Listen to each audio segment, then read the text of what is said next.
বন্ধুরা, আজকে বানাবো ডিমের ভাপা।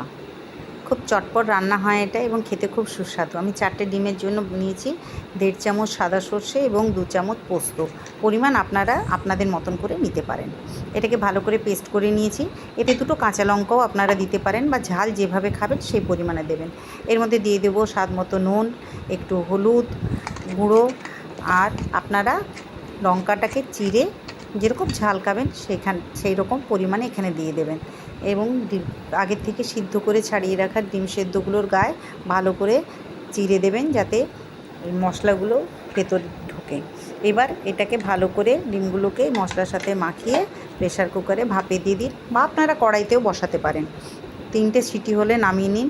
দেখুন দেখতে খুব সুন্দর হয়েছে। নামানোর পর আমি তেল দিয়েছি, আপনারা আগেও একটু তেল দিতে পারেন। আমি তেলটা কম ইউজ করি বলে কম তেল দিয়েছি।